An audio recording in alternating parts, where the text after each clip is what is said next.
I know. I'm looking at it. Then stop cheating. I'm never cheating. We're back with this goddamn cheater of a human being, Sam Lopez, everybody. She cheats. How can I cheat at something that is not a game? You cheat. I'm talking about you, and I'm talking about Malik. Wait, what? You and Malik. Malik's not fucking my girl, or trying to, you son of a bitch. Baby, that's just a joke. I know that it affects you in a way that... Both of you. Both of you are savages. Get off me. Get your hands off me, you whore. I wanted to say a more fancy word, but that's who you really are, and that's what came out. Malik, you too. You're a man whore. He's definitely more a whore than I am. Well, I don't know, because you both flirt too much when I see you, and when he hugs you too long. Oh, yeah, he does hug very long. Hey, I don't need you saying hugger. it. I'm saying it. I'm watching you, brother. I'm fucking watching. He likes to hug. Anyway, you're a cheater. But that's not what the podcast is I only about. cheat in front of you. The podcast isn't about Sam's infidelity in life and in podcasting and in games. She cheats in games too. I never cheat in games. I always win. That's called cheating. Wait. That's not why we're here. We're here to discuss movies and to discuss life and to discuss health and mainly movies. What about the health? Where'd that come from? Mainly movies. That's why I said mainly. Okay. I'm going to say 99.99% movies, and then the 1% encompasses. You mean the 0.01%? The 0.01% encompasses health and life and love and other things. Okay. So, it's a podcast about everything. But Happy New Year's. That's Happy really New what Year. I'm trying to say. It's happy motherfucking New Year's, Bean Gang. Bean Trust. I hope this year, 2021, goes a little worse for you than 2020 did. Because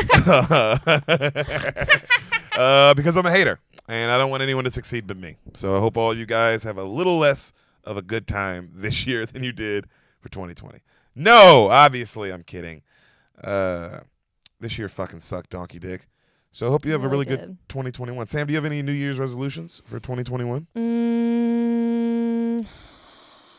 Do I have New Year's resolutions? No, I don't really make resolutions because I'm constantly making resolutions. Well, you're a planner.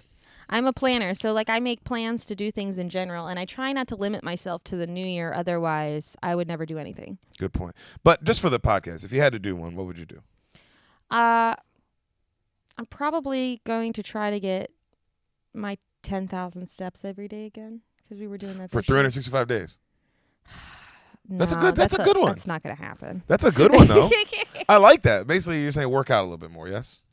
I guess not really work out, just more care for my body in general. Maybe take a break from some substances. Which ones? All of them. You don't not drink a lot. in all, but you barely just drink. Take it down a notch. Okay, turn the volume down a little bit. Yeah, get more in touch with myself. Meditate. Those kinds of things. I'd like to do yoga every day, but it's just you gotta roll out the mat and then. Okay, this is about getting your New Year's resolutions done, not the reasons that you can't. Let's try to focus on the good. What are your New Year's resolutions? Let's focus on. So yours was you try to get your 10,000 steps every day and do yoga. Sure. Those are two good ones. I know, but those are very impossible. That's not happening. Well, you know what, Sam? Why did I even fucking ask you then? I don't believe in New Year's resolutions. I think you just take it. You should do a quarterly resolution. You would be terrible on a game show. I would be great at business. It's all about quarterly reports in business. You would be terrible on a game show because they'd be like, hey, ma'am, can you guess these letters? Wheel of Fortune? And you'd be like, I don't guess this. I don't do this is stupid. I don't do this. I don't participate. Tell me the word or don't tell me the word. I'm not going to fucking guess a bunch of letters and try to come up with it. It is a stupid game. I'm better at Jeopardy. But you see what I'm saying is that it's just like, hey, I'm Pat Sajak. Just, indulge me for a second here. There's a Pat, TV why are audience. You still on TV? Take a break. Bill Barker died that way, bro. Calm it down. Well, I guess that's the way to go, though. You want to go out doing the thing. That's what Joan Rivers said, and that's my favorite quote. You go out with dates on the books. Of course. Dates on the books. That's how you die. You go out doing the thing, but if the thing is literally spinning a wheel and watching people essentially play hangman, really, is that how you want to go out? It's more exciting than fucking being, what's his name, who died, Trebek, and you know all the answers, and you're just asking. There's not even, there's never, any excitement. At least with the guesses, it's like, oh, wow, they got that. That's not true at all. at least with Jeopardy, there's like they have Jeopardy finals. Like that's how intense Yeah, but Jeopardy they all is. are smart. That's not fun to me. I don't give a shit if smart people are challenged. I like Wheel of Fortune because everybody's just a dumbass. That's why the best one is Price is Right. It's because there's people out of the audience. No. Yes. No, that's like saying I don't like the NFL because they're all really athletic. Do analogies. And I mean, if I wanted to see a bunch of people who are good at playing football play football, I mean, why would I want to see that? I want to see. We should take people out of the stands. You just said it. Essentially, the NFL is Jeopardy. Her analogy was trash. My analogy made sense. Your analogy didn't make sense. Who the fuck wants to do Jeopardy? The only one that's good. Everyone wants to Wheel be on of Fortune Jeopardy. also sucks. The only one that's good is Price is Right, is because you can actually get it's money. for anyone.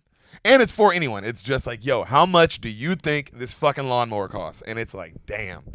You ain't gotta be it ain't no books to study. It's just yo, do you shop? do you live in our world? Do you live in the world where we consume shit? If you do, here's a brand new boating set. And it's always like, ugh. And and they like live in Wisconsin, so the only one that was good was the new car, because that one everybody was like, oh, okay. Yeah. I can get behind the new car. I can sell it. You know what I mean? Now I got to try and sell this whole fucking forest kit or whatever some random prize was. It's like a backyard patio set. And it's like, I live in an apartment. I'm fucking on this show. My New Year's resolution. Oh, yeah, sorry. I don't know, man. For 2021, I don't know. I kind of break mine off in like things. Like for the podcast, bigger guests. I already have some lined up. Can't wait for you guys to see some of the guests this year. They're going to be really good. But bigger guests, guests with bigger boobs. He's saying literally bigger guests in general. Like, literally fatter guests. Just fatter. Mitch wasn't enough. Mitch was a little too thin for my taste. Go listen to that episode, the soul food episode. Of course he chose that one, fat ass. But he didn't choose it. You decide. They don't know. But for the podcast, bigger guests, like some really big, along with the ones I'm getting, but some like I want to keep that going, like really big guests. Bonus episodes, keeping it for free. Like those things, like all those things I want to do. And then I want the numbers to be not double what they are now. Of course, that's the great goal, is for them to be double. But I mean, when you're not on the road, it's hard to grow the numbers like they were growing while they were on the road. But they're still growing, and thank you. That's all you guys. That's literally all you guys, just telling your friends and all that. Because our numbers have grown, and that's literally you guys. That's all y'all. So thank you so much. Really appreciate you guys. Like, because I can't go out and like meet new people and promote the podcast on shows like how I normally would. And getting those 4, 2, 4, 3 followers every day. Those, you know what I mean? Getting that every day. But now it's just you guys. And so every friend counts. And every friend you guys tell counts. Every coworker you tell, you know what I mean? That shit fucking, it means the world. So thank you so much. But yeah, so that, just keep making sure you guys get plenty of episodes and get them in a studio. By the end of next year, like by the beginning of next year, I'd like to have a permanent home for the podcast. So we're not just bouncing around and those things. But that would require, stand up to be back and like these other factors. But, that's just for my podcast. For myself, I'm definitely going to lose some weight while I'm in Maine. Mm-hmm. We're going to Maine for another month to just wait this fucking bullshit out. Definitely going to lose some weight while I'm there. That's plan. I want to lose like 10 to 15, maybe even 20 pounds. That's a lot of weight. Yeah. I lost 12 last time we were in Maine. Or 12 or 13. 12? It was 12 or 13. It was one of those. So that was a lot. That's a lot of weight. So it's like, all right, I'm going to do that again, but I want to like actually put an effort into doing it this time. What are you going to do different? Like monitor it and not just, you see what I'm saying? And then, so that health, drink less. I'm not going to not drink. I don't, fuck that. Fuck that. But I am going to take days off now. I'm going to take days off from drinking. He's normally drinking every day. I usually like to drink every night. We finish a podcast and he just starts down. I like to drink it. It's fun. When there's nothing going on. What helped me not drink was shows. Because I don't like to drink before gigs. So that was always a big benefit. Because it was like a treat after your show. Like, oh, I'm going to have a drink now. Yeah, and also you don't really need as much alcohol when you're running off the adrenaline of a show. No. You're just like, it's way less. Like, you know what's funny? Like, so on early shows, and if you see me, you probably noticed this. If you saw me on an early show, you probably noticed I didn't have a drink. I had a water bottle with me on stage. Second show, I'll get a drink right before I go out, and I'll sip it a little bit, so I'll have a little like, ooh, that's a little alcohol taste in my mouth. and then I'll just leave it on the stool because I like the ambiance of the late show to be like, oh, he's drinking too. Does that make sense? Yeah. People get excited when they see you have a drink and you're on stage because they're like, oh, you know what I mean? Yeah. Like, oh, we're all on the same vibe. Uh-huh. You know what I'm saying? And it is good because it's like, it's something nice to sip on. You say a good punchline and you take a little sip. Yeah. And it just gives you something to like kind of play with and hold and things like that. It makes you feel like Ron White. Yeah, it makes you feel like Ron White, all the great things. But it's not like I would ever, like, if you ever noticed, if you saw me, I was never drinking it. Like, when I get on stage, it's full, and when I leave, it's full. Normally, you forget it and leave it on stage. Or I've noticed. I'll forget it and leave it on stage sometimes. I know, golly, hosts have definitely had to deal with that. The water bottle, especially, because I never touch the water bottle because I don't feel like fiddling with the cap. The water bottle, people don't realize this, but trying to drink a water bottle on stage is stressful. When you're new, the newer you are, because now I can open it. Like, if I'm ripping, I don't give a fuck. I'll open it up. I'll take my time. I'll talk while I'm opening it up. But when I was new, especially, the idea of fiddling with that cap was like, oh, hell no. Yeah, that was like a thing no. I did at open mics for a while, like a year ago. I went through this phase where I would just bring a water bottle with me to the open mic, and I'm like, I'm going to practice talking and drinking water. drinking this water bottle. And the hardest part is literally just getting the cap off. It's hard because you're in your head and you're like, you're thinking too much. Mm-hmm. You know, instead of just being like, oh, this is my room. I could give a fuck if I it takes own me this room. all day to open this water bottle. Yeah. You know what I mean? Like, who gives a fuck? It's Yeah. mine. This is all mine. So like that. How did I get here? I'm sorry, we're talking about your resolutions. I'll lose a little weight. I want to drink a little bit more water. I want to drink less. Drink more. I drink a lot of water, but I want to drink more water. I'd like to do the gallon a day. That's what they say is a gallon a day. I do want to get my 10,000 steps a day. That's all encompassing with the losing weight. And I'd like to, by 2021, find a new home. That's probably my biggest New Year's resolution is find a new, whether it be LA, whether it be fucking New York, whether it be Austin, Texas, Nashville, whether it be Denver. Phoenix, whether it be Denver, Atlanta. I want to find a new, not home forever, but just a new base. A base, yeah. So and that this is where we're going to be, and this is what we're going to do. Mm-hmm. Where, this is how we're going to go from here. Like a place where it's open, there's enough comedy happening that we can get up there, but it's also a good like jumping off point. Like I can fly out to Vegas for the weekend. Or drive or wherever I need to be if it's driving distance or, but I'd like to be and have a home club and be like, all right, this is where I get up pretty much the majority of my week. And then on weekends, I try to go here, and all that. But all that, like, setting up road dates and all those things. I mean, look, guys, the moment I can set up dates, I'm doing it. But right now, I can't. Like, there is enough of you out there, enough Bean Gang, enough Bean Trust, enough Beaners to fucking, those are the Mexican fans, for us to, like, do some shows and shit, at least one-offs. But I got to get myself in a base. I need a base. Yeah. I need a base. I need income coming in from shows so I can fly out to these shows and make the little bit of money I can make. You know what I mean? Mm-hmm. But I need a base. I can't do it all from Baltimore. It's also too far. The flights aren't good. I need somewhere that's a big hub. Fucking Phoenix, Nashville, Austin, Texas, Houston, Denver. Mm-hmm. You know what I mean? I need a bigger hub. I just need a bigger hub. BWI is a big hub. It's just you can only really do the East Coast from here. Everything else you have to is going to be a double flight. Huge double flight, and it's like that's not what I'm talking about. You know exactly. We need like it's better to be central, more central or West Coast, because then it's like we have more connections on the West Coast. Or if we were on New York, I would be fine with that too, just because this is a huge comedy scene, and I can get up all the time, and I can make it happen from here. Although I don't know what the comedy scene is looking like 100%. Nowadays. Oh, I mean, for LA or New York. I'm just saying. For anything. I was just saying how I would live in New York and the reason. Oh, yeah. I get what you're saying. Any comedian. So if you guys have the perfect spot for us, feel free to leave that in the comments. They're all going to be like, come to Cheyenne, Wyoming. It's like, dude, relax. Like, we can barely set up a show there, let alone, like, it'd be like Baltimore. This is a great hub. The airport, right? And we can't get places. But what I mean by hub, I mean a place to do stand-up. There's plenty of clubs. There's plenty of rooms. There's plenty of mics. I can get better while we figure out, are we going to go back to LA? Are we going to go to New York? Are they going to open up? Or is this the new home? But in the meantime, it can't be a Baltimore. It can't be, I need more. Baltimore, the Baltimore City is not even open. So that's what I'm saying. They're fucking closed here. So they're part of the problem. You're right. The county's open, and we've been able to do little things here and there, but that's it's not enough. It's not enough. It's just not enough. So, getting up once or twice a week isn't enough. Getting once a week especially isn't enough. So that's why it's like, at least in Arizona, we can get up way more than that in the Texas and Denver, like and at Nashville, and that's now. That's like right now. That's right now. So,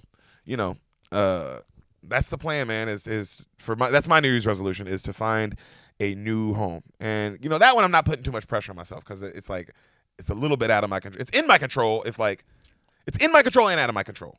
Because all they got to do is shut everything down again, and boom, it's out of my control again. Yeah. Even if we did move to Austin and it was open, just like we did here. We moved to Baltimore, it was open. We got up every day for 2 weeks, like, oh, this is great, and then boom, shut down. It's actually our fault that all these cities are shutting down. We've been going from each city to each city and coughing literally coughing on everyone, and they're like, we got to shut this shit down. Who the fuck is doing this? If they only knew. If they only knew. But that's how we roll. Playboy Cardi.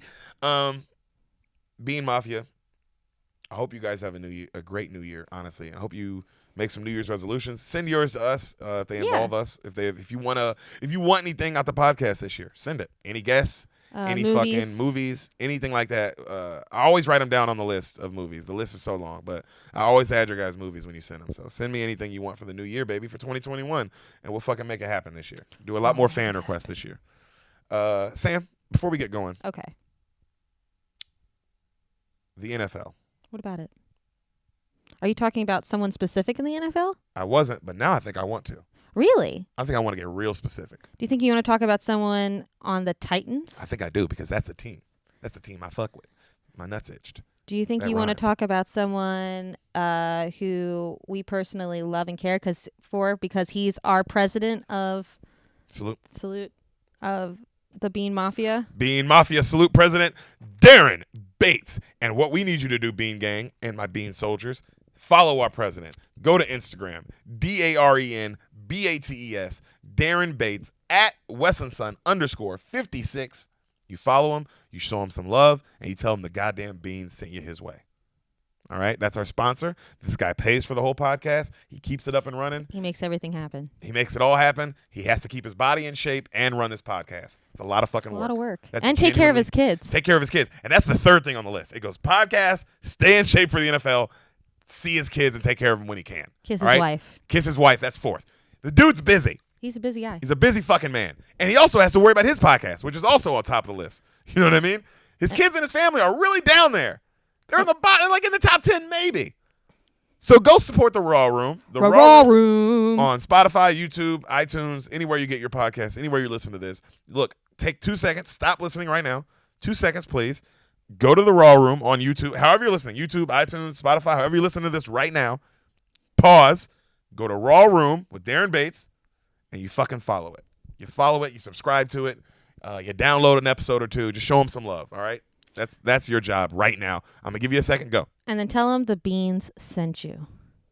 Also, I was thinking, if this is a Bean Mafia, wouldn't that make Darren the Godfather? Darren is the godfather of the Beans. President Bean. President Bean Man. He's like John F. Kennedy. We're going to blow his fucking head off one day. Okay, let's not. This is your friend we're talking about. Hey, bro, you want to be the Godfather? Shit like that happens. That's true.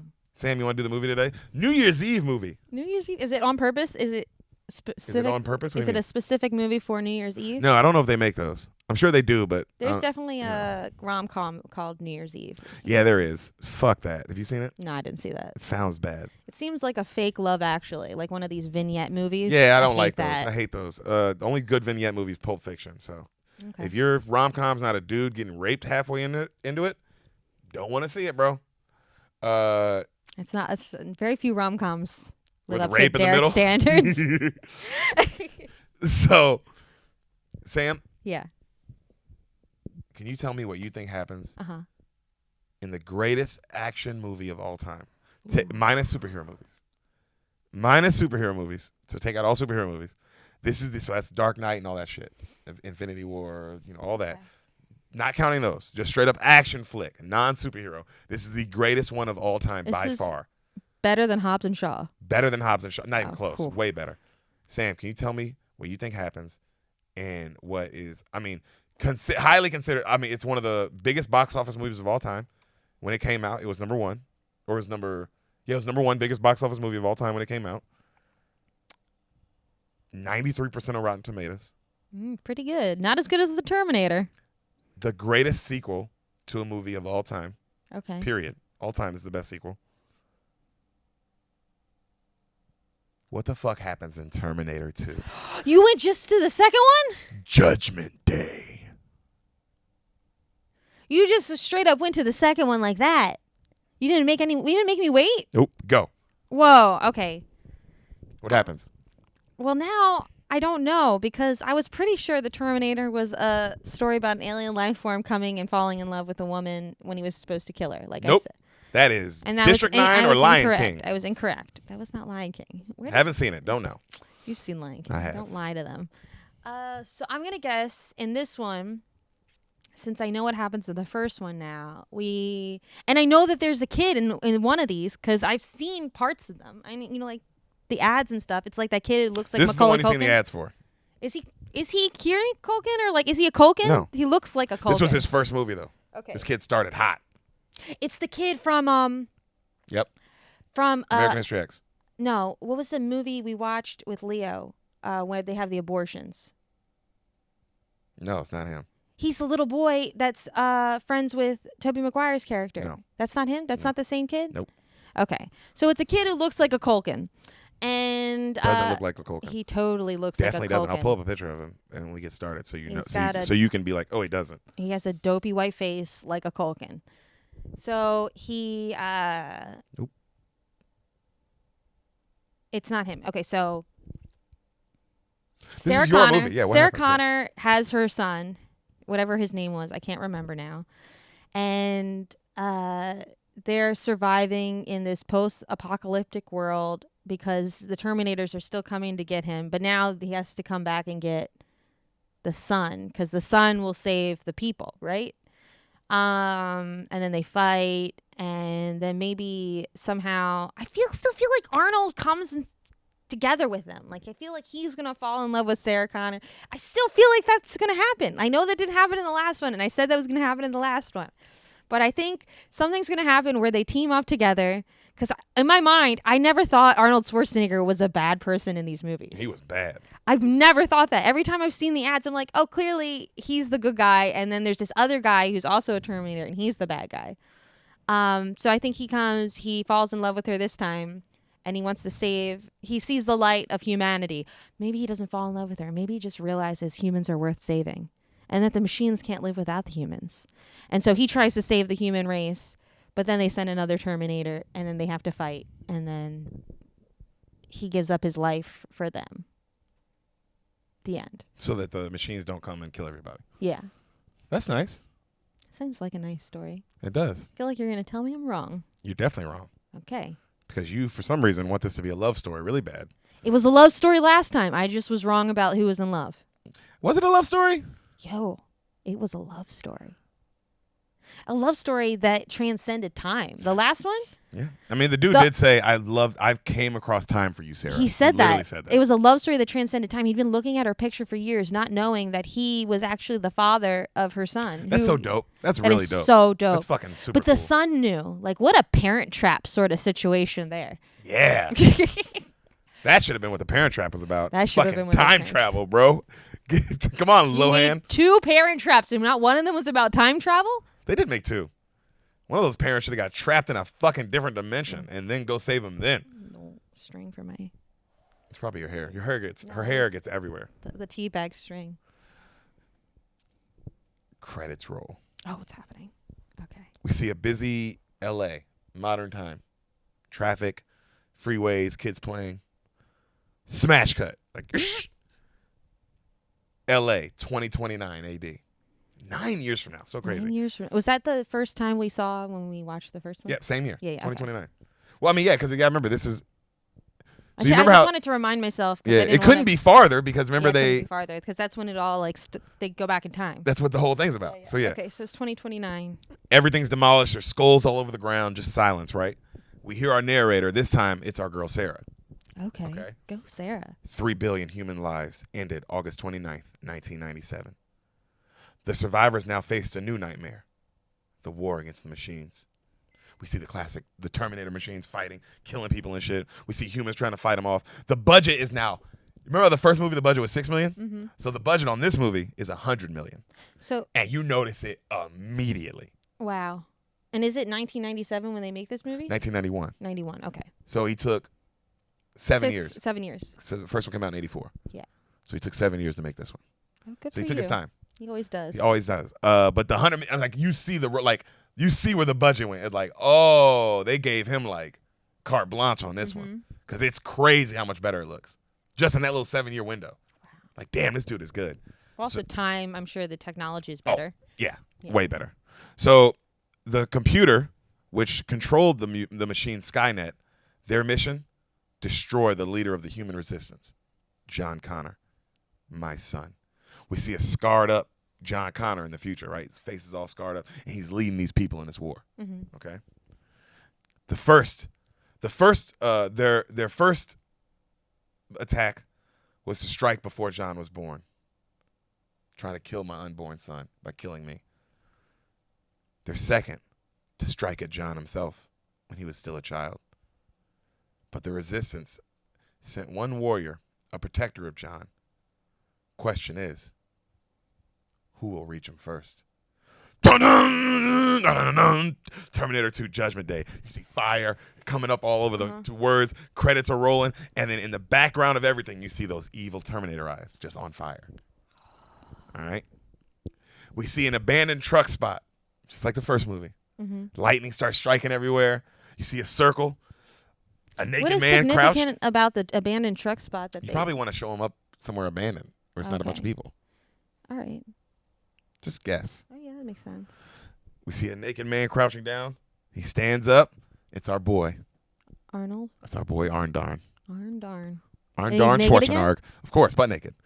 Body can't looks travel through time with clothes. Incredible still. Good 7 years passed? Not on this body. Not even 7 years of better. Well, wasn't that like his whole thing before he became an actor? That's how he's famous. Yeah, that's how he's famous. He's a bodybuilder. He's like that's why his career is very similar to The Rock. Yeah. Because there was fame before even the. But fame for your body. Fame just for your body. So it's like being a model before you're an actor. It's a male model. Which also happens. Male models aren't. That's why male models aren't famous. Nobody gives a fuck about a beautiful man. We want to see the buffest man humanly possible. That's a male model to humans. That is true. Women and men too. It's interesting. That's interesting. A woman is like, how beautiful can you get? That's what we want to see. As the world, if men and women, we want to see how beautiful can you get. A man, how big can you get?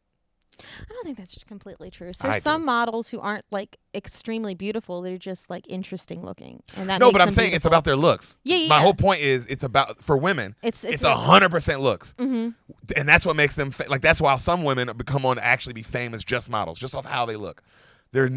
Who's a famous male model? Ashton Kutcher was a model before he was an actor. But that's not what we're talking about. Who's a famous just male model? I don't know. You're right. You know what I mean? It has to be a bodybuilder. A big dude or just or any athlete, whatever. The bigger you get, the more that's what impresses us about a man. That is true. Not how hot you can be. That's true. Because think of people like Channing Tatum. He does not have the best face. But he's ripped, shredded. So ripped but again, and so shredded. Actor. He's so hot. That's not why we like him. We like him because he's funny. No, we liked him. He was a dancer first before he was an actor. It's almost the same thing. It's just different. But that's not what made him famous. What made him famous? What made him famous was getting into movies. 21 Jump Street definitely was what really took him to the top. Because you don't think Step Up was like? No, we knew who he was. We all knew who he was. No, but he wasn't a household name till 21 Jump Street. Okay, you're right. That's when he became a household That's true. Channing Tatum, and then he went on another hit movie. But again, that's still even the Step Up thing. That's about acting and dancing. We are talking about straight up modeling. Just body. Just modeling. Just physical. Taking pictures and walking down runways. Yeah, that's true. You have to be a muscular. To be famous for it, yeah. You're never. I mean, humans just don't give a fuck about a beautiful man to that extreme, unless it comes with talent.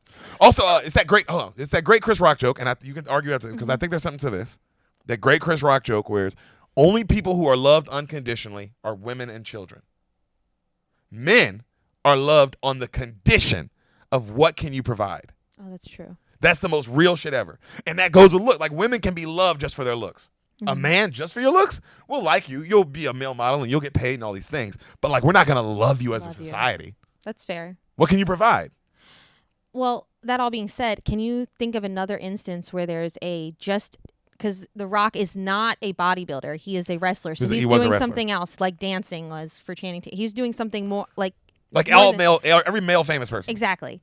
But can you name another bodybuilder who's as famous as Arnold Schwarzenegger, or even close to as famous as any of the people we've listed? Oh, no. I mean, because I think it's a unique. Arnold's only unique famous situation. Well, because you gotta remember, he wasn't that famous. He was just a famous bodybuilder in that world. He wasn't famous to us until the movie started. Exactly. That's what I'm saying about Channing Tatum. Yeah, I agree with you. Okay. That it wasn't famous until the movie started. Okay. You know what I mean? Like that's whereas The Rock different because wrestling. The Rock was actually famous before he got in the movies. Exactly. Yeah. That's The Rock is more. I compare that to like a Peyton Man, like you're an athlete or something, where it's like, oh, you already have a level of fame. You know what I mean? Just from your sport or what you do. Whereas bodybuilding, it's like, oh, if you're into that world, Arnold was famous. I'm trying to think of someone else who's like The Rock, who was like John Cena. Yeah, but he's not as famous as The No, Rock. but I'm saying like there's other people who have. Oh my God, Hulk Hogan. There's a lot of people that's true. There's a lot who have done that path. Yeah, The Rock wasn't the first one. So credits roll, flames. We see our boy Arnold. He comes up on a bar and butt naked, and we see what he sees, the infrared, and he walks in the bar naked, and you see all these women looking him up and down because he has a huge dong. We know. We saw the shadow. And you see Arnold scanning everybody, and then one guy walks up and it says like do match. And he's looking at his clothes. I need your clothes, boots, and motorcycle. And the guy laughs. He's like, you forget to say please, buddy. And he takes a cigar out of his mouth and burns it on Arnold's chest. And Arnold just grabs his hand and just crushes it. And then the guy's like, ah! And then another guy like goes to stab him, and he just takes it out and just stabs him back in his shoulder. And then he takes another guy and throws him out the window. And then he comes and looks back on the dude, right? And the guy immediately like takes off his clothes and just starts giving him his shit. And with his broken hand? Like, starts taking off his jacket like that. Like crazy. Because obviously he's like, well, I'm not going to fuck with this guy. I'm not going to die today for my clothes. Does his body look exactly like Arnold's? Because he said match, like they have the same size. No, he's huge. Like, it would fit. Yeah. Yeah. Okay. And you hear, down, down, down, down, down, down. Down, down, down, down, down. Bad, down, down, down, down, down. Bad to the bone. And he like, now Arnold has the clothes on, and he goes and he starts the guy's motorcycle. And the owner of the bar comes out with a shotgun. Hey, buddy, I can't just let you take my boy's wheels like that. All right, put him up. But you can take his clothes. That's cool. Yep. So Arnold looks at him, and just walks up, and the guy's like, hey, I'm serious, man. I'll shoot you. And just grabs the shotgun. And then he like puts it down, and then Arnold reaches in his pocket and pulls out some shades. And then he gets on the motorcycle and he's gone. No saying anything. Nice. He didn't even kill him. Didn't kill him. Good for Arnold. So it's growing. At a different abandoned spot, just like the first movie, we see electricity. You see a ball, right? And you see a naked man again. And actually, no, this one you don't see anything. You see the electricity, you see the ball, and then you see a cop pulling up like, what the fuck is going on, right? And the cop gets out of his car and he points his gun at it. He's like, what the fuck? And then right then he comes up and like there's a hole in the fence, like a perfect circle, and like a perfect circle on the ground. And he's like, what the fuck? And then right then we see a man just walk up behind him, butt naked, a skinny, like smaller man, and just dead serious face, and he just kills him really quick. Wow. All right? And then you see the cop, like you see the other skinny guy from the future put on all the cop's clothes and gets in the cop car. Okay. All right? He looks up John Connor. John Connor. All right? Remember that's the name. Is this 97 that this is happening, that they're back in? Or 91? 91. Because she says in 97, that's when it all happens, yeah. Okay. So we see, our boy, he finds him. John Connor already has a record. Like small things like vandalism and like stole something and like things like that. How could he have that? He's 10 years old. In 91? Yeah. But the first one took place in 84. I think it takes place in 81. Oh, okay. Like, does that make sense? Okay, yeah, that makes sense. The movie came out in 84. Okay, so it takes place in 81. Yeah, it'd have to. He's 10 years old. Yeah. Okay. Or I could be wrong, and it's like it took place in 84, and now it's 1990. I don't think they said the time. Okay. Like that, but it adds. It is right. Like it's not like crazy. He's like, oh, 10-year-old mischief, whatever. All right. So he finds where he lives. He lives with foster parents. He doesn't live with his mom. Really? Okay. We see a woman walk up on a young kid, and we see the star of our movie, Edward Furlong, the kid from American History X. I've never seen American History X. Fucking beautiful. Edward this guy. Don't show me the fucking grown version of him. Yo, that's the guy I was thinking of. No, that's not the guy I was thinking of. No, it definitely wasn't, because I'm like, what? That he looks like he could be a Culkin, too. Yeah. Yeah, I remember this. Imagine this being your first movie, one of the biggest movies, and still today's the history of movies. And then I think like he's not in anything else. No, no. American History X and this were the two things. He probably had like one of those child star problems. Yeah, he did. Yep. Child star problem. He literally did. Yeah, fucking drugs and all the shit. It happens. Yeah, happens all to the best of them. Happens, bro. Or to the people who just regular people. So we see a woman walk up on him, right, and she's like, John, you need to clean your room. And he's like working on he has like a little moped bike, like a bike. Mm-hmm. You need to clean your room now. And then she goes and tells the stepdad, and the stepdad's like, oh, I'll deal with it. And he comes out, he's like, John, you need to do what your mom tells you. He looks at him. She isn't my mother, Todd. And he drives off, him and his friend. All right. His friend's with like another kid his age. Okay. And they just drive off. Like on the same moped or a different moped? He's on the back of it, cool. and they drive off. So we see a mental hospital. All right, like Shady Oaks Mental Facility or whatever. They're all called Shady Oaks. No, I made that up. It's something like that, And we see a woman inside working out. You see the back of her. She's fucking cut. She's working out. Yeah, she's like doing pull-ups on her bed. Nice. She's fucking cut too. All right, and then we see the doctor from the first movie. Remember there was a doctor in the first movie? I told you about it, yeah. So the doctor from that, and he comes up, and he's got a bunch of other doctors with him, and he tells them how this is a special case. This woman, Sarah, here is suffering really bad. She believes a machine called a Terminator was sent through time to kill her. And not only that, but the father of her child was also a soldier sent from the future to protect her. I mean, this woman's crazy. Here she is, and then he knocks on the glass. Morning, Sarah, and she turns around, and it's the same woman from the first movie, Linda Hamilton. Yeah. But now she's fucking ripped. You remember how in the first movie she had like a little waitress, kind of like a haircut, and she was sweet and soft? Bro, in this one, here, look at this so you can see what she looks like in this one. See how she looks? Yeah. Like she's fucking chiseled in this she one. She Her is a face, bad bitch. She got, that is dope. Like she got shredded for this movie. She really did. She lost all the baby fat. But I get also it's like, oh, this character would be so hardened after that happening. You know what I mean? She wouldn't be able to be sweet and nice. Also, you probably made so much money off of the first movie. You're like, I'm willing to do this for another big paycheck. Well, I mean just the writing of it. Like, it fits the character. It fits the character 100%. That she would be shredded now is what I mean, So, they're examining her and shit and all that. Cut to, we see the cop from the future. Now he's in the cop outfit. Yes. All right. He shows up at John's house.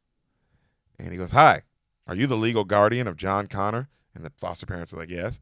Can I speak with him, please? Oh, God damn it. What did he do? He's fine. I just need to talk with him. He isn't here. The dude, the actor, bro, who plays this Terminator, his face is like... He's a Terminator? He's from the future. He's from the future. All right. Well, we don't know if he's Terminator yet, but I didn't know what else to say. But the guy from the future, his face is so stone. Okay. All right. It's a recognizable actor, too. I'll show you in a little. I'll show you when we get there. So you see him, and they go. He goes, "Well, do you have a photograph of John?" And they go, "Oh yeah, I think we do." And they give him a little picture of him. He's like, "Can I keep this?" And they're like, "Yeah." Are you sure he didn't do anything wrong? No. They're like, "Okay, well that's interesting because you're the second person to come here looking for him today." And he's like, "Really?" And they're like, "Yeah, another really big guy on a motorcycle came looking for him too." Well, these are terrible foster parents. Yeah, and he goes, "Oh, don't worry about him." And then he just leaves, and they're like. Oh, they are clear. They're clearly the worst. They make them look like bad people too. Well, I mean, in the movies, they always make foster parents out to be like, oh, they're just doing it for the paycheck. Cut to, we see our boy John Connor, and he's got this little machine that his mom taught him how to use, and he's robbing an ATM. His mom taught him how to use it. Okay. And so he's right, and he gets like $400 out this ATM. Him and his friend are like, score, right? And you see them leaving, and then we see the cop showing pictures. No. As they're leaving, his friend sees a picture of his mom. And he's like, whoa, that's your mom? He's like, yeah, that's her. Dude, that's cool. He's like, no, it's not cool. She's a fucking psycho. Really? Yeah, she tried to blow up this computer place, but got arrested for it. Total loser. Ooh. She was trying to blow up The mainframe. before it even got to it. Mm-hmm. I love it. I love the writing in it. Yeah. You know, so that's how they got separated. Okay. All right. And of course, he thinks his mom is just some fucking crazy loser. Lunatic. Yeah. So they have Sarah watch herself. She's in the hospital, and they have her, and she's watching herself from when she first got to the hospital. And she's screaming about how she knows the date of the end of the world, and I know the truth, and it's gonna happen, and you're all already dead. You're all fucking dead, all of you. You don't even know it yet. And she's going off, right? Yeah. And then she looks at the doctor. She watches herself, and the doctor pauses it, and she looks at him. She's like, "That's not me anymore. I'm better now. I promise." All right? And then she's like, "You told me if I behaved in the last 6 months, I'd be able to see my son. Well, I have behaved the last 6 months. I've given you guys no problems. I'd like to see him." Mm-hmm. And then they go, "What about the Terminator, Sarah? What about all that?" She goes, "It was never real." And she goes, "Oh, they like you didn't get into a fight with him, one, and you closed a thing on him and flattened him, and his arm was sticking out at you and all that, and none of that happened." And she goes, "No, it never happened." And they go, "Oh, and you don't still believe that the company was trying to cover it up, and that's why we never found any evidence about it?" She goes, "No, there was no evidence because it wasn't real." They go, "Okay." Cut 2. We see this black guy walking in this big corporation building.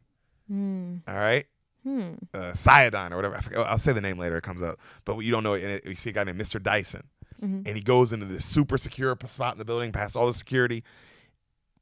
And he opens up this broken piece of metal that was stuck in Sarah's leg. Remember when the Terminator blew up? Yeah. And there was a piece of metal in her leg and she had to take it out?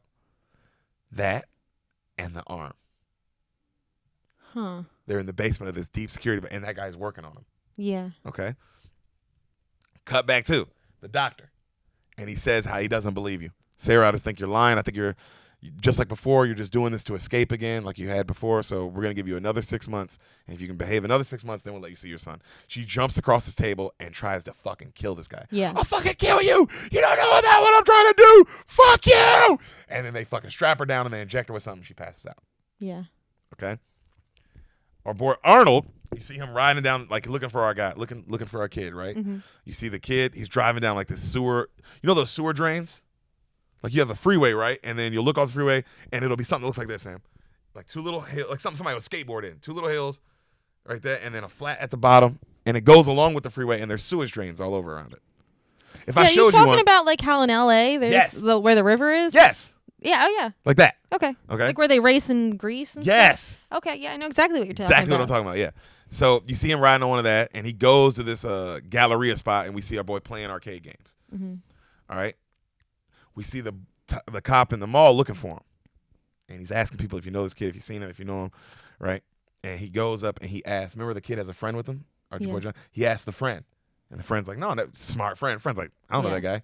Keeps walking. He goes and he runs and he finds his boy Johnny. He's like, yo, there's a cop here looking for you. You got to get the fuck out of here. Yeah. He goes, what? He's like, go. He's like, that's him. That's him. And the cop sees him and starts coming after him. Our boy John takes off. All right?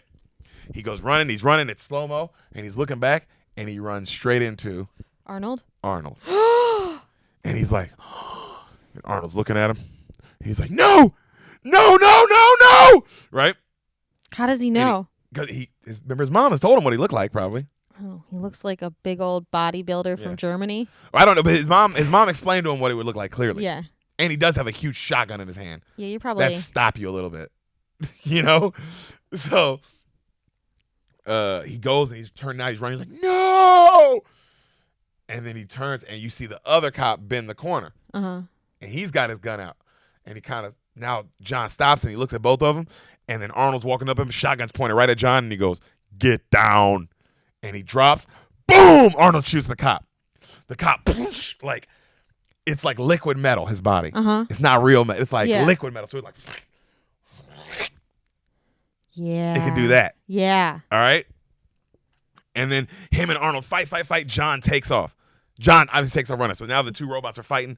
John's trying to, you see the Arnold dude, this robot, the smaller robot, Terminator, beats his ass. Okay. Easily. Pretty handily. So he's a newer Terminator. That's why he's the liquid new metal. model. That's why the liquid metal is the best thing about this movie. Okay, it's cool. like, oh, that's dope. Yeah. So, I get why if he wanted that, he needed time for the graphics to catch up. Definitely. Like 'Cause they in had to 84, build they a wouldn't have had robot to do Arnold Schwarzenegger's face. Yeah. Whereas now they don't have. Now they can like. Yeah. They know how to do all that shit. So, our boy John's trying to start his bike. He finally starts it. The robot comes out and the robot starts running after him. This robot is the scariest part about me to this robot is how fast this nigga is. He's like Lamar Jackson. Yeah.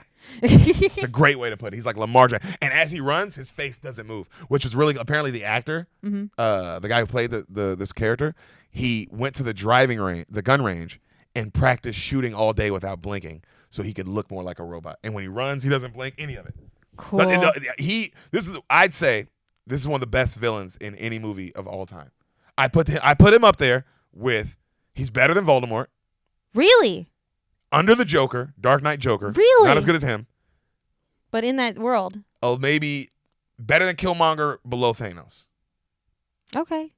Better than Voldemort says a lot. Because Voldemort you can't even say his name. I know. This is one of the best villains of all time. Why? He doesn't speak the whole movie, other than when like talking like to get something done, like in a robot voice. Yeah. And he doesn't make any facial expressions the entire movie. Okay. Entire movie. All no right. mad, no sad, just blank.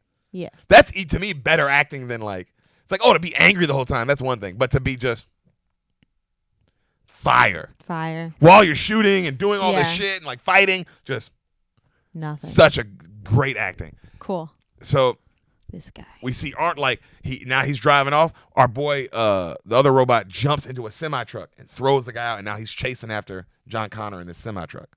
This is not Arnold Schwarzenegger. This is not Arnold. Okay. Arnold gets on his motorcycle and he's chasing after all them. Okay. So now we got this. This is probably one of the biggest chase scenes ever. So you see John, he thinks he gets away, right? He gets back in his like little sewage drain area, and he's like, whew, and he stops, and then you see the semi-truck go coming down like at him.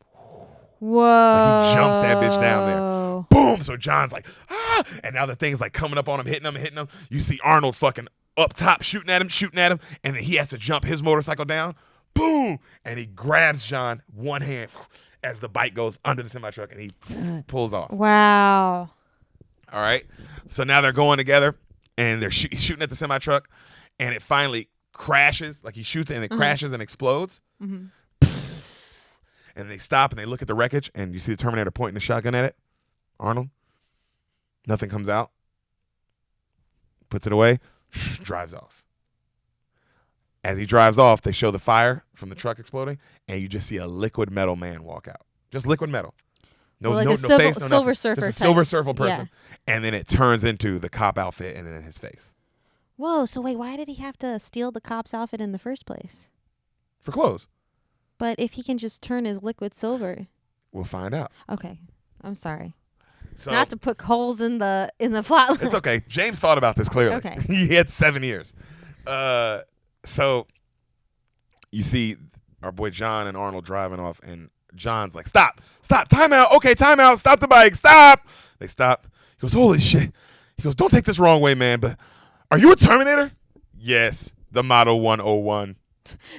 And the kid starts checking him out, and they're checking out the bullets in him, and there's bullets on his back, and he's like, whoa, you're really real. Oh, shit. So your machine underneath? And he keeps touching him. He's like, yes. This is intense, man. He goes, well, I'm not an idiot. So you're clearly not here to kill me. So what's the deal? My mission is to protect you. Who sent you? You did. 35 years from now. What? You reprogram me and send me here to protect you. And he goes, and the other guy, he's a Terminator too? No, he is a T-1000, new model, liquid metal. And then they drive off. He's like, we must get you out of town. He's like, oh, hold on, man. I got to warn my foster parents first. He's like, as much as they suck, I can't let them just die. Yeah. Right? So he gets to a phone, and he calls him, and it's the foster mom. She's like, hey, John. And he's like, hey, I forgot Terry. Hey, it's John. I'm sorry, but I know I'm late. And she's like, I know. She said, it's really late. You got to get home. While he's talking, he hears they have a dog, and it's just barking. Yeah. Barking and barking. And he goes, Terry, that dog is barking pretty crazy, isn't he? And then you hear the stepdad yelling, I'll shut him up. Goddamn dog. And then you hear, shing. And there's no more. Still hear the barking, but you don't hear the stepdad yelling anymore. And you see the stepmom, and it's her, right? And then the camera pans back, and you see the stepdad is now dead, and the liquid metal arm is turned into a knife, and it's shoved all the way through his head. John, come home, please. I need you to come home. And he's like, oh, I know. But, and then right then the Terminator, our boy Arnold, grabs the phone, and his voice sounds like John's now. He goes, I'm going to come home soon. Hey, he goes, what is the dog's name? He's like, Max. Why is Wolfie barking so much, Terry? Oh, Wolfie's just having a bad day. He's been barking all day. Come home, John. Click. He hangs up. The Terminator's got to your step-parents. Yo. The T-1000 can completely turn into whoever he wants to turn into. Yeah. Cool. Super dope. Super dope. Super dope power. Super dope power. When did they have the time to make a new model? Like, if they... Okay, I won't ask questions. I want to ask so many questions. Just tell me the story. I'm sorry. So they go to Sarah's hospital, mm-hmm. and a cop shows up, saying, like, going off at her, saying, we found a picture of this man, and it's Arnold Schwarzenegger. This man killed 17 police officers in 1984. We want to get to him. We know you know who he is. He's been missing this whole time. We know you know. Where is he? She doesn't say anything. They're like getting all pissed, and they're yelling at her. And as they're yelling at her and going off, there's a paperclip on the desk. She just grabs it. Sarah. All right. You smart cookie. So John tells the Terminator how like him and his mom survived for the last 10 years. They traveled nonstop, and she was teaching them how to be this military leader, and then she finally got busted. And they said to me that she was crazy and that everything she said was a lie. And for the last year, I hated her for that. Aw. Right? He goes, but everything she said was true. She knew, and no one believed her, not even me. He looks at Arnold. He's like, we got to get her out of there.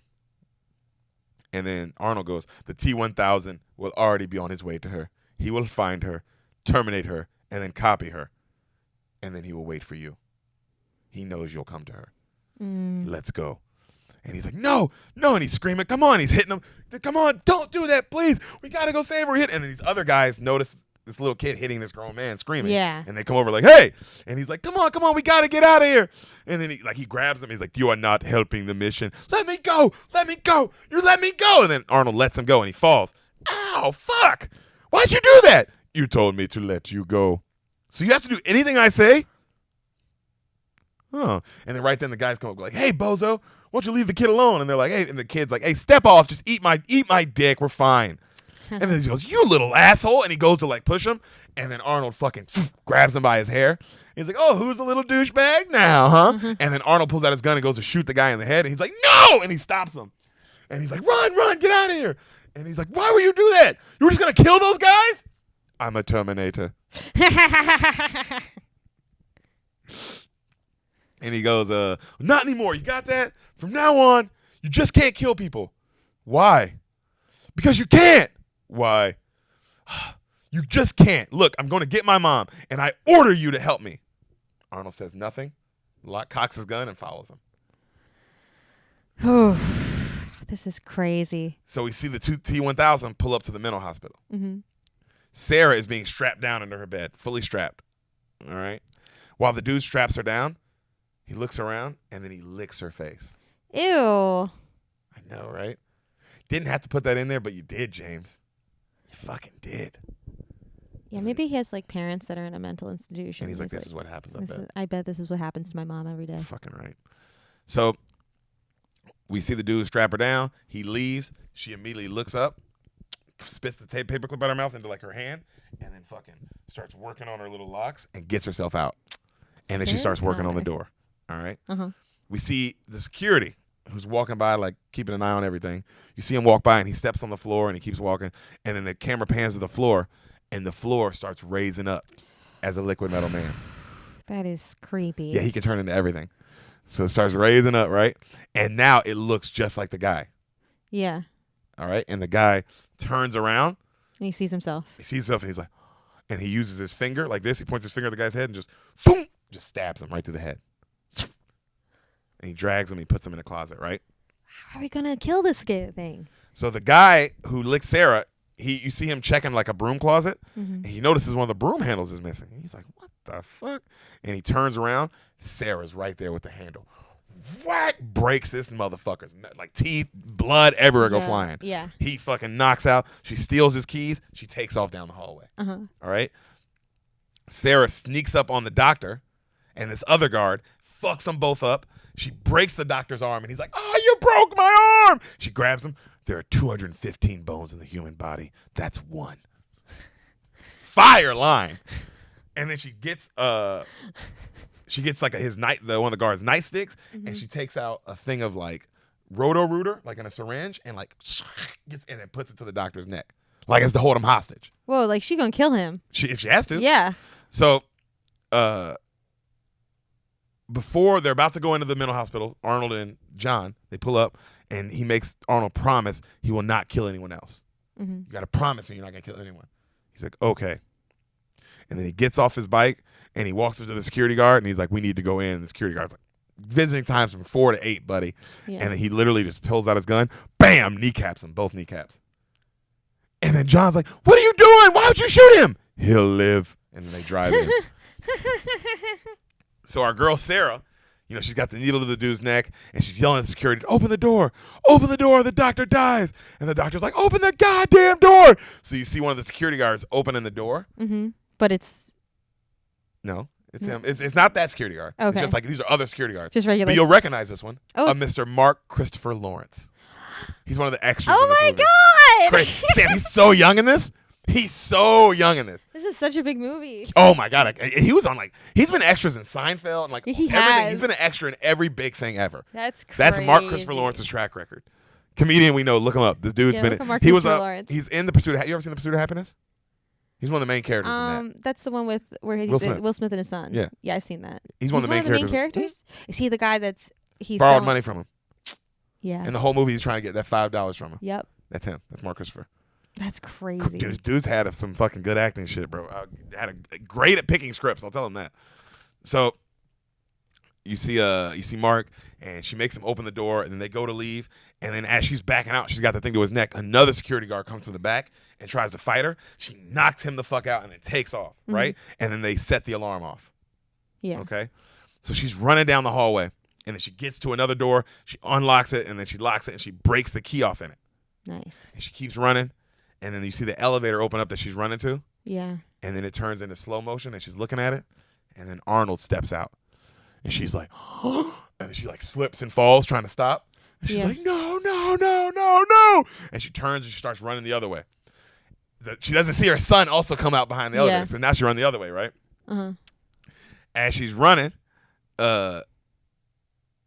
she's like, you hear, Mom, wait, Mom. So the security finally tackle her and grab her. All security. No. Right? And they're like, she's like, he's going to kill us all. He's going to kill us all. And then John goes, look to Arnold. He's like, help her. So Arnold runs over. He fucks up Mark Christopher Lawrence, throws him against the window, fucks up the other security guys, right? Sarah's staring at him. And then John, he's hugging her. He's like, come on, Mom. We got to go. We got to go. She's staring at Arnold. And she's like, she just can't believe it. Yeah. And then Arnold reaches his hand out and he goes, what does he say, Sam? I'm back. Come with me if you want to live. They just keep saying that. You don't get the...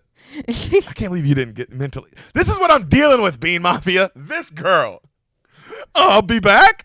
Why would he say that? That's what he said in the last one. He didn't say, come with me. Reese said that in the last one. But as we talked about, wouldn't that make her... like writing-wise, I thought you would get the significance of that, but your brain is different than mine. It's different. I guess yours is really smart. No, I said different. I didn't say better or worse. With my lady brain. Somebody already clearly knew the answer to what I meant, but I didn't mean that. She said that. So I used my lady brain to remember all the times you've said that to me before. Right then, the T-1000 walks through the door, and the doctor sees it because he like walks through the door. Yeah. And the doctor's like, what the fuck? Right? And then Arnold starts blasting at him as he's running at him, and they run, and then Arnold and them get into an elevator and they start going down. The fucking T-1000 opens the elevator up with his hand like this, and then like uses, and it becomes like a claw, and it opens him up, the door. And then right when it opens up, Arnold has the shotgun right at his face. Boom! And it blows his head completely in half. Yeah. And then his head fucking just comes back together. Jeez. Fire, T-1000. Bro. T-1000's a motherfucker. So the elevator starts going down. He jumps on top of it. He starts stabbing down, right, with his fucking metal arm. And he fucking cuts Sarah. Oh, and Arnold's just shooting and shooting. And they finally get it down on the elevator, and they take off running. And they steal a cop car. They steal a cop car. T-1000 takes on after him. They're going in reverse. and the T-1000 running, and this nigga is so fucking fast. And they're driving back. He finally flips the bitch, and the T-1000 jumps on the back of the car, and then he goes drive, and he fucking and they grab the wheel, and he turns around and puts it right on his head, boom, and blows him off. Mm-hmm. And the T-1000 fucking lands, rolls, his body comes back together, and he just keeps running, and then finally, I love it. He calmly stops, like he realizes they're too far, and then there's a piece of metal on the car, and John takes it and he throws it, and he goes up to it, the T-1000, and he puts his foot next to it, and the metal just goes into his foot, and he just calmly walks off. Okay. Huh. So the mom is now looking at John, Sarah. She's like, John, it was stupid of you to do that. You know that? You cannot risk yourself. You can't risk yourself for anyone, not even me. Do you understand? You're too important, John. And he's like, I had to get you out of that place, Mom. I don't need your help. I can take care of myself. You know that. And he starts crying. Mm-hmm. And then Arnold looks at him and he goes, what is wrong with your eyes? And the little boy's like, nothing. I love all the comedy in this one. It's great. Way more comedy in this. That's what makes it even better. And he wipes his eyes. So they get to an abandoned garage, right? They bandage up Sarah, and then she starts taking all the bullets out of the Terminator. And then John's like, how long are you supposed to live for? 120 years. That's how long my power cells last. Can you learn? Yes. The more contact with humans, the more I learn. And then he's like, oh. And the little kid's like, cool. And then you see Sarah watching him, and as she falls asleep, and you see the fucking Arnold just with a shotgun keeping guard at the door all night. And then it comes to morning, and he's still right there. Hasn't blinked, hasn't moved, nothing. Just in the zone. A fucking robot. I love that when the shots are like, oh, yeah, he's a robot. Oh, yeah. Also the way he talks. Yeah. So the next morning, they steal another car, and he, hot wires it. Mm-hmm. They head south, and then the mom's like, keep it under 65. And then Arnold's like, affirmative. And then the little kid's like, no, no, no. You don't sound like that. That's not how humans talk. You want to be a human, you got to learn how we talk, man. When somebody says something like that, you say, no problemo. No problemo. And if someone has an attitude with you, you say, eat me. This is so 90s. And he goes, and you want to send them on? You say, hasta la vista, baby. Yo. Those are the most 90s sayings I've ever heard. You know that those are from this movie, right? The hasta la vista and all that. Did you or not? I did not know that. That line is famous because of this movie. Crazy. So we'll get to that though. And he goes, he's telling him all this shit, and he's like, you get it? And he's like, yeah, chill out. He's like, yeah, you get it. No problemo. And the kid's like, fuck yeah. So they stop and they get something to eat, and they start watching these little kids get into a fight while they're sitting there.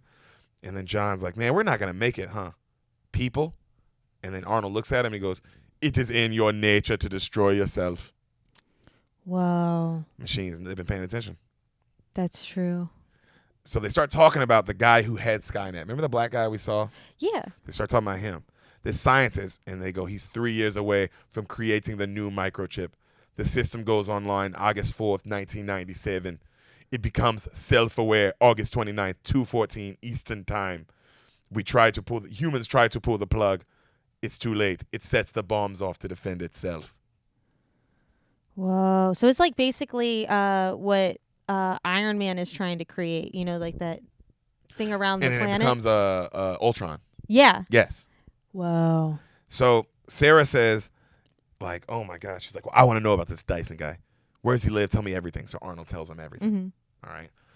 So they get to this place where Sarah knows this guy. They're in Mexico now. His name's Enrique.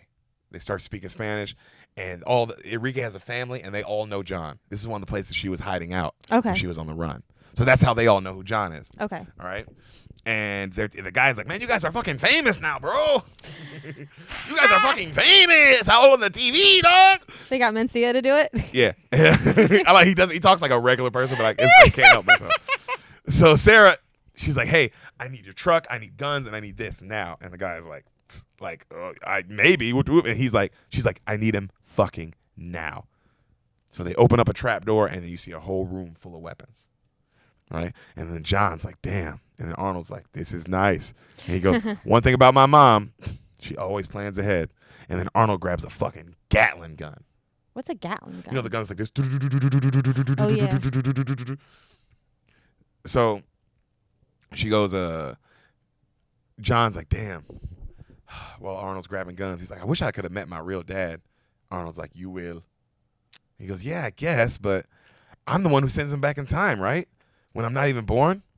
Man, just thinking of this shit messes with your head. Which I can't imagine. It would. Yeah, and you're a kid, and like reality is already like it's hard to understand the reality that everyone else knows. Yeah, the and now you have concept to learn of reality. this other reality. That's like even fucking crazier. That's a lot. That's a lot to put on a 10-year-old. And then he tells him, he goes, you know, my mom and him were only together one night, but I know she still loves him. I would see her cry all the time, and she would always deny it. And then he goes, why do you cry? He goes, who, me or people? Yes, people. Oh, we just cry. You know, like when it hurts. So pain causes it? No, it's different. It's like nothing's wrong with you, but you just cry anyway. And he's like, And then he starts like messing around with Arnold and like shows him how to like high five and like do all these like cool high fives and stuff. And he's like having fun. And then you see Sarah watching, and then the narration starts. Watching John with that machine, it was so clear. The Terminator would never hurt him. Would never leave him, abandon him, shout at him, get too drunk around him. It would always be there, always protect him. Out of all the fathers in John's life, this machine is probably the only thing that measures up. Wow. And she's looking at him. He's having so much fun. And then she looks at Enrique and all his family, and she gets super sad. And she just falls asleep. You see her kind of like nod off. And then she starts dreaming of children playing, and she sees herself with a young John playing in a park. And then the bomb goes off, and all of LA is destroyed, and everyone's burned to death. And she wakes up screaming. And then she packs up all her gear, and she gets in a car. And then you see Arnold start walking towards her, and then John's like, hey, Mom, wait! Mom! And then she takes off. She leaves him. And John and Arnold are like, hey! What is she doing? And then they start talking. And then Arnold figures it out. I told her everything about the Dyson guy. She intends to change the future. Dyson. And the kid's like, Miles Dyson! She's going to blow him away! She's going to terminate him! And you see her on the road like, like, I'm going to fucking end this. Yeah. I'll end it. Okay? And they're like, come on, we got to save her. So we see Arnold. He tells him like, hey, this is a bad move. And he's like, why? He's like, because if I'm thinking that I should do this and that's where she is, that means the T-1000 is thinking it too. All right? And he's like, I don't care. We have to go stop her. We have to. And he goes, but she is right. Killing him might prevent the war. Maybe we won't need you to be the leader if she does this. And he goes, I don't care. Haven't you learned anything? You said you were supposed to learn. Killing is bad. It's bad. So we see Dyson at home working on, like just working, like typing up his shit. He has a family, he has a wife, kids, they're playing. You see as he's talking, he's like talking to us. He's like, dinner's almost ready. He's like, okay, honey, just give me a second. He's typing, and then you see a red dot on the back of his head, right? And then we see our girl Sarah lining it up. And then you see his kid, and he's got like one of those remote control cars. Yeah. And it runs into his foot. And he's like, oh, God damn it, son. And he bends down. Bullet right through the computer screen. He's like, what the fuck? Boom, boom. And then he's like, get out of here, son. Sarah starts shooting up the guy's whole house. Yeah. All right? She doesn't get him. And so he's hiding. And then she kind of walks up on the house, and she pulls out a handgun. And the guy goes and tries to run away, and she clips him right in the shoulder. Yeah. And then she walks up on him, and she's about to blow him away. And the kid's son, the guy's son, grabs him. He's like, don't hurt my daddy, please, please. And she's looking at him. And then the wife's like, please, please. And then she's like, move. I have to do this.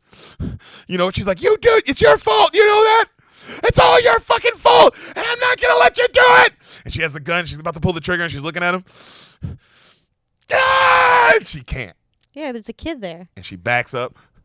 And she just starts crying, and she falls down. Also, the whole reason she went to do it is because she's thinking about her son and her friends' kids. And then what's the point if you do this? Yeah. Because if you do this, I mean, yeah, you stop it. And it is the right thing to do. But someone else lives this horrific life. Mm-hmm. And it's like, well, am I just as bad as them? You are. Yeah. But it is one of those things. It's like, man, saving 3 billion lives. 3 billion versus 1. I mean, that's usually the great dilemma in everything is like, what's worth the value of a life? Greater good. Is it the greater good, or is it one individual life? And then there's always that argument. Well, one individual life is the greater good. Like, you know what I mean? And it's like, ooh, it's a tricky situation.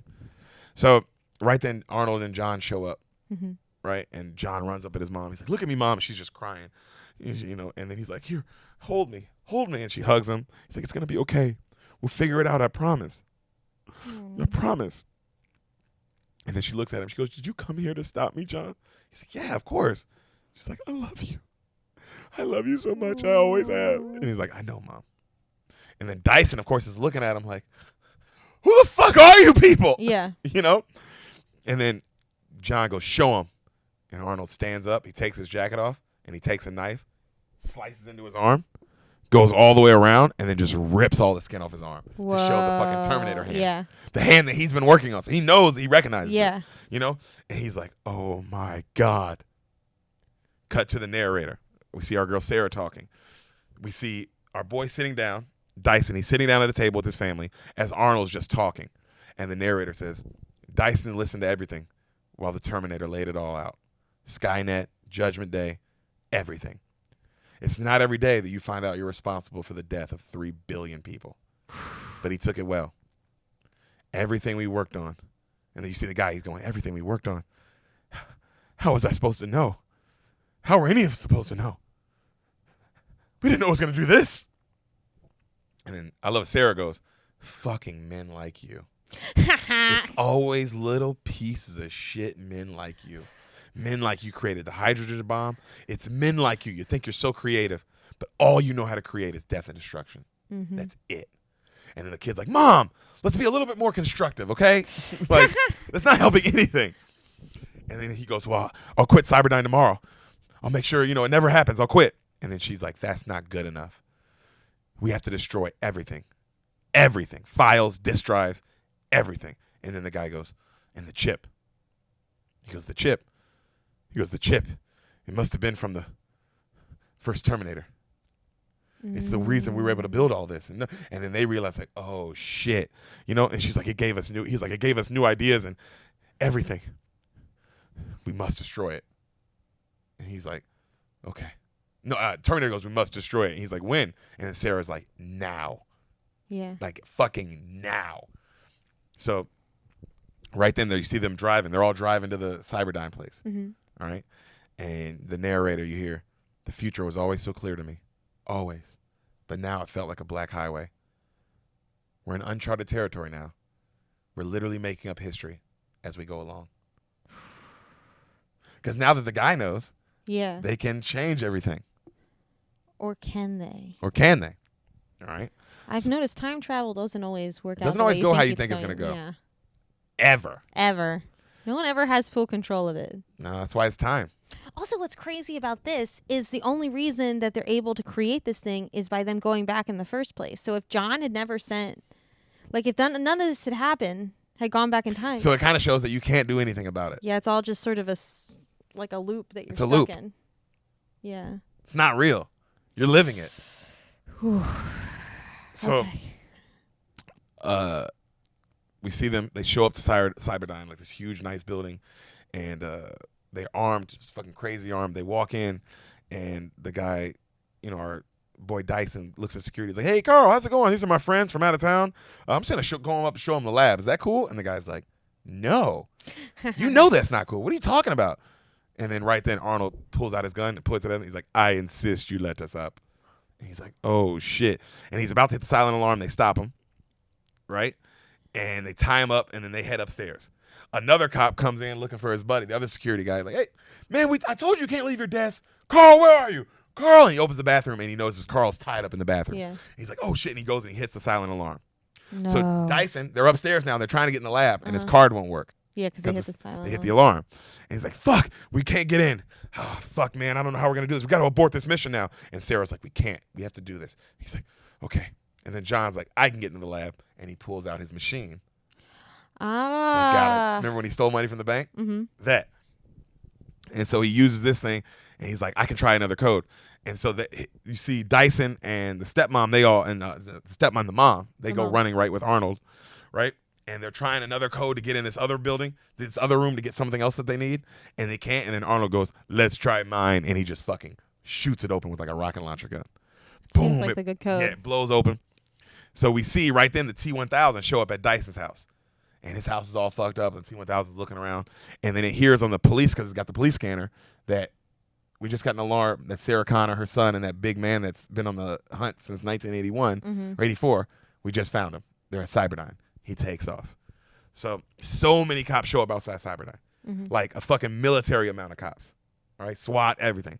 You see John, he finally cracks the code. He gets into the room. They get the microprocessor in the arm. Mm-hmm. And like they run to Arnold, right? And when they get to Arnold, Arnold's making a huge bomb. And it gives them a remote to blow it up, and he gives it to Dyson. All right, he's like, this is a remote control thing. You hit this, it'll blow it up. Cool. They're like, man, we got company outside. And they're like, how many? All the police in L.A. They're all outside. And then Arnold's like, I'll handle it. That seems like there's so much crime happening in L.A. No, he didn't. Not literally all of them. Like they asked the little boy, and he's looking out the window, and he's like all of them. All of them. You know. So right then, Arnold throws a fucking chair out the window, and it breaks. And then he uses his Gatling gun and starts laying waste at all the police cars. But he's only shooting at the cars. Okay. Doesn't kill anyone. Nice. Way to go, Arnold. Like you see on his thing, it says human casualties 0, and he's like fucking blowing them up, right? He's taking the launcher gun. He's blowing up all these cars. Yeah. You know what I mean?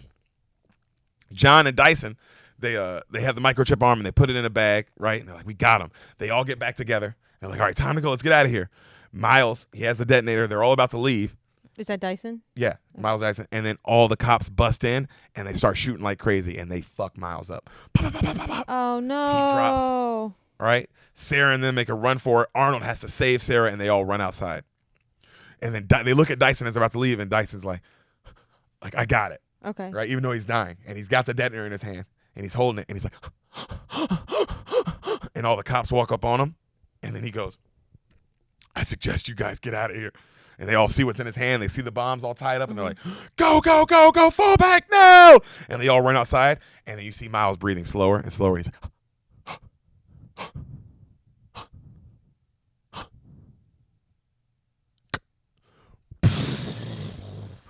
all the building, all the Cyberdyne shit, all the Skynet shit blows up. Yeah. All right, so they blow it all up. Okay. We see the T-1000 pull up on his bike. He's got helmet and shades on. He looks fucking scary as fuck. I don't know why, but the helmet and the shades just add a level of like, damn, this thing is scary. So we see Arnold, and then they go to leave, right? And there's cops all on the first floor. And he's like, stay here. I'll be back. And he walks out, and he starts, they're like, down on the floor. And then all the cops start shooting him, right? Yeah. And all you see, like, this is what I meant by the graphics are so much better. They're hitting him in the head and shit, and that all the skin's like flying off. Oh, cool. So you see the metal shit, but it's Arnold though. Yeah. Like, you know what I mean? They didn't have to get a robot this time. It's like fucking Arnold. And he walks up on all of them, each cop one by one, taking all these bullets, and just kneecaps all of them one by one. Damn. I think I'd rather you just kill me. Right? You're just sitting there waiting for someone to come put you out of your misery then. Yeah, because also they get kneecapped. They said that's the worst place to get shot is the kneecap and the stomach. They said those are the worst 2 places to get shot. That sounds awful. Because they hurt the most. So our T-1000 is now on a bike, right? And he's looking for him. And he takes his bike and he drives up to the second floor on the stairs. Cool. Right? And he's looking for him. And he sees Arnold goes out and he steals like a SWAT kind of truck. And he backs it into the building. And they get in, John and Sarah, and they go driving off. Fucking T-1000 notices this. There's helicopters everywhere. He drives his helicopter out of the second floor window and jumps onto the fucking helicopter. Wait, his motorcycle? With a motorcycle. Whoa. Because he's a fucking liquid metal robot, so he can just grab onto anything. Yeah. And so he takes that and then he liquid metals himself up into the seat. And he looks at the other guy who's flying the helicopter, who's like, "What the fuck?" And he's like, "Get out." And the guy literally jumps out of his own helicopter. Ah! But I do get it. It's like it's either this guy's for sure gonna kill me, or maybe I somehow land this. No, I would let the guy kill me. It would be much scarier to like fall to my death. Yeah. But he is high up enough though where it might have just been broken bones. Remember that one scene in Dark Knight where the Batman has the guy up, one of the bad guys, Falcone, and Falcone's like, "Hey brother, for future reference, you want to scare somebody? Pick a higher spot. You drop me from here, it won't even kill me." And Batman's like, I'm planning on it. And he drops him. Yo, which is also one of the hardest lines ever. Because also for that dude to think, how stupid do you think Batman is? Yeah, he thinks of everything. Everything. He's Batman. That's his whole thing. That's his shtick. He probably thought you were going to say a stupid line like that. Yeah. And he's like, I'll say something like planning on it. Or something. Yeah, you definitely did. So right then the chopper starts coming at him, right, as they're driving away. And T-1000 is fucking unloading. So Sarah covers her son up with bulletproof vests. And she starts shooting back. So her and the fucking T-1000 are having a shoot off, and the T-1000 clips her right in the side, just like how they got Reese. You know, and she's like, ah, and then Arnold hits the brakes and smashes the back end of the chopper, which makes the chopper like explode and crash, but also it makes the fucking SWAT car flip over a bunch. Yeah. Okay. So the T-1000 gets out the chopper, and there's a semi truck coming up on him, and he stops it. And it's like a liquid nitrogen truck. Like that's what's in the back. No. And he gets in it and he starts driving. Arnold and them, they see another. They get Sarah out and she's fucking limping, and they get into another. They steal another guy's car and they start driving. And she's like, "Go faster, go faster." He's like, "I can't. This is as fast as it goes." The T-1000 starts smashing him, and he's like, "You drive." And they're like, "Where are you going?" And he gets out, and Arnold jumps onto the semi truck and fucking unloads like with an AK-47, like all up on the metal guy. So you see all these liquid metal like fucking bullets and shit. And then he takes the steering wheel and fucking, and the fucking car flips. And then Arnold jumps off, right, and just does a bunch of rolls. You see the car, like the liquid nitrogen thing, like opens up and smashes. So now it's like freezing liquid nitrogen everywhere. Our boys, Sarah and John, they drive into like what looks like a steel mill facility, and everything kind of crashes into that. Okay. So all the people who are working the steel mill, they all run out. All right. So we see the T-1000 get out, and he tries to start walking towards them, towards John and Arnold and Sarah, but the liquid nitrogen's everywhere, and he starts freezing. Oh, so it's a good thing. And he's freezing, and then finally he like, you see, it's because you see this happen to his whole body. It's really dope, the graphics. And then his leg freezes and it shatters when he tries to walk, and then he tries to like use his arm to stop, and that shatters.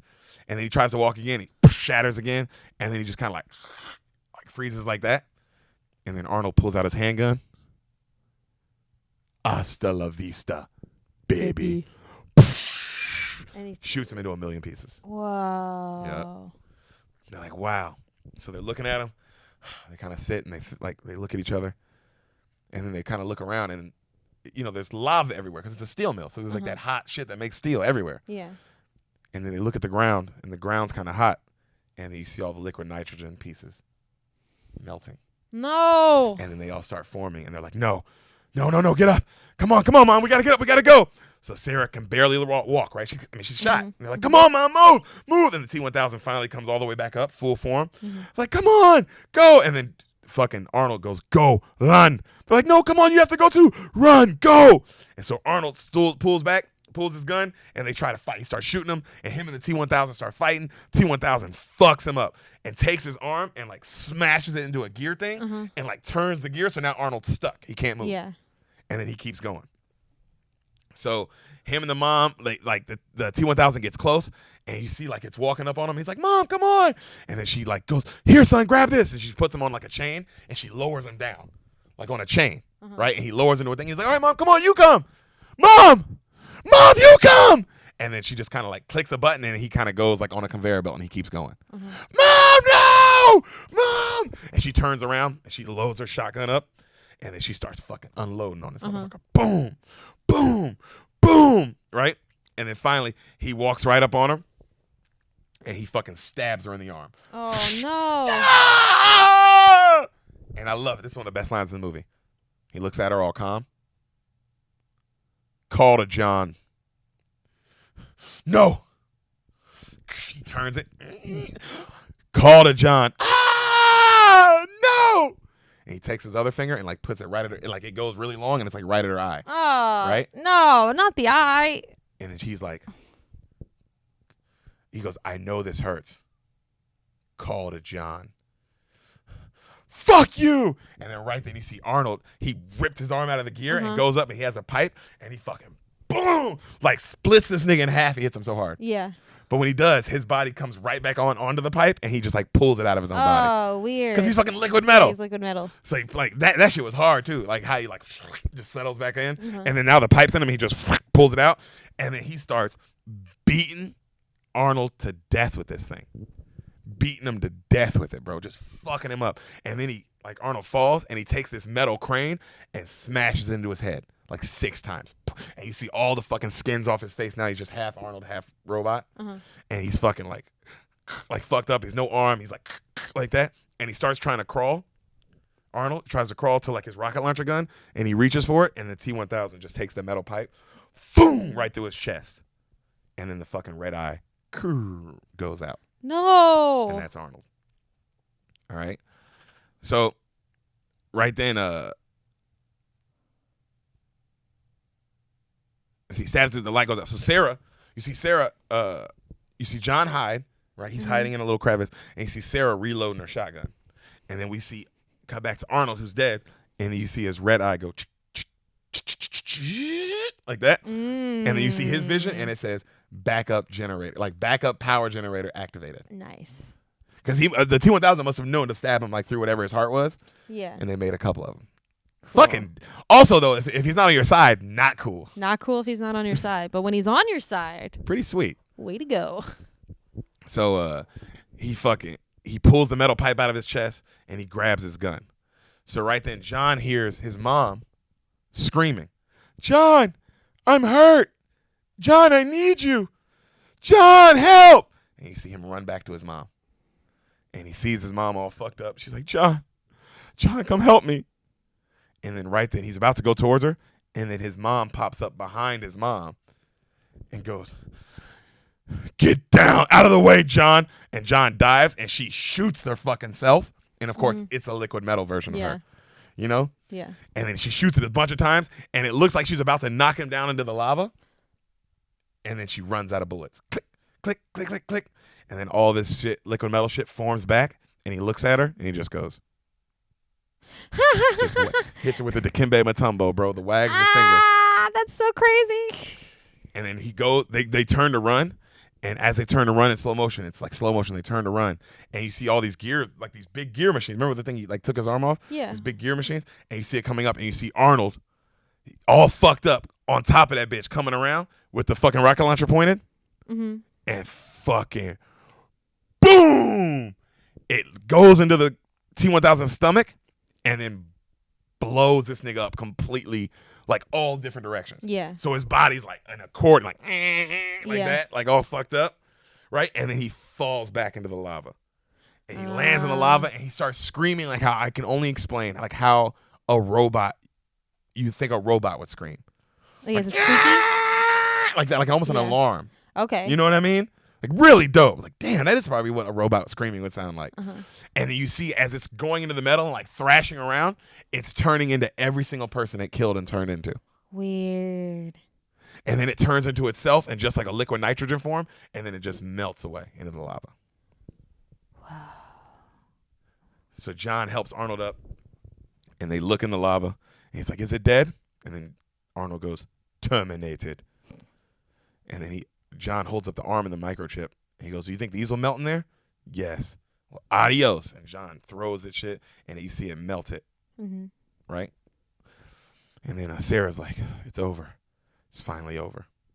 And then Arnold goes, "No, there is one more chip." And he points at his own head. Oh. "It must be destroyed also. No. Lower me into the steel. I cannot self-terminate." Oh. And John's like, "No, no, no, no, no, no." "I'm sorry, John." "No, please stay with us, please. Please, it'll be okay if you stay. Please, you can't do this." "I must go away now, John." "No, wait. And he starts getting like on the chain to get himself lowered. He's like, "Wait, you don't have to do this." "Sorry, it has to end here." "No." He starts hitting him. "I order you not to go. That's an order." "I know why you cry now, John, but it's something I can never do." And he hugs him. And Sarah holds out her hand, and then he shakes Sarah's hand, and then she hits the thing, and the chain starts lowering. And then he's like, "Goodbye." And then she lowers him, and the music gets all sad, and he hits the lava with his feet first, and he starts melting. And then you see his face go in, and just stone face, his face goes in, and his arm is still up because he's holding on to the chain, and then he lets go, and he just goes, thumbs up, as he lowers himself down, and he melts away. And then you see his eye, like you see his vision, and the red eye just goes offline. Yeah. All right? So John's hugging his mom, and he's crying, and you hear the narrator. "The unknown future rolls toward us, but now I face it with a sense of hope. Because if a Terminator can learn the value of human life, maybe we can too." Ooh. Terminator 2. Chills. Judgment Day. Wow. Better than the first? What'd you like better? I don't know. I liked the first one because of the love element. You know me. Yeah. Also, seeing them, this one you have to see because the CG, the upgrade. I think what makes this movie also such a better movie is the upgrade. Yeah. The upgrade is a part of the movie. Yeah. Because even me telling you all the graphic stuff, it's like, oh wow, that's so much better than the first one. Well, the movie is upgraded, and so is the Terminator. Now we have this T-1000. T-1000. And it's like, whoa, this is something we don't know yet. Also, I like that the villain is smaller than the hero, like way smaller.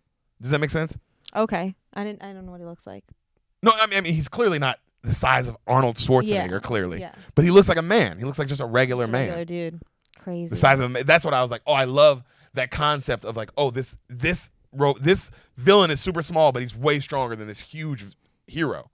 So I am trying to understand, because I wanted to ask this earlier and I thought it would be explained and it wasn't. When the humans crash the network in the future, right? Mm-hmm. In the first movie, the computers sent Arnold back, right? Yeah. And then we sent our human Reese back at the same time, and we broke the time machines. Mm-hmm. So how do we get a new Arnold and the T-1000? They sent two. So the new Arnold is the first. The Arnold from the first movie is the first model, right? Yeah. That's the first T1, the 101. That Terminator. Mm-hmm. Okay. So they sent 1, 2. Remember? So he said. Remember at the beginning of the movie, they sent one to kill me, and they sent another to kill John himself. Okay. Just in case. Just in case. So they sent two. They sent two, at the same time. At the same time. Okay.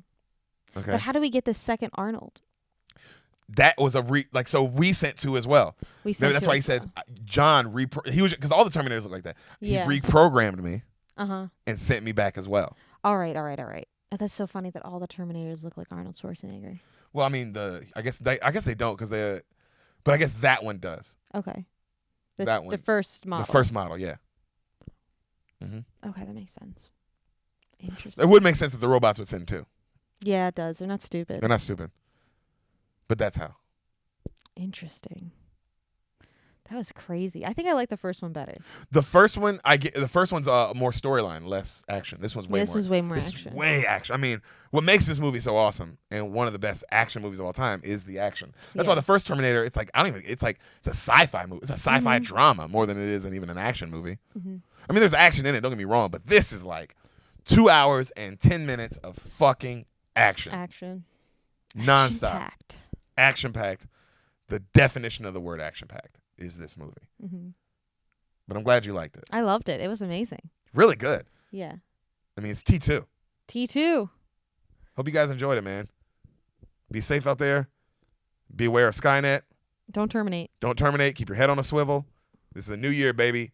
Fuck coronavirus. There's going to be something way worse this year. Fucking believe on that. It'll probably be some Terminator shit in its own weird way. Be prepared to handle it. Get your New Year's resolutions done. Drink water. Eat better. Work out. Love the people you can. Fucking show love. Fucking have sex. Live out your dream. Whatever your dream is, go for it, man. Fuck living. And I know it's COVID, but like, yo, bro, clearly you know now that like you can't control anything in this world and we're all going to die anyway. You might as well do whatever makes you happy.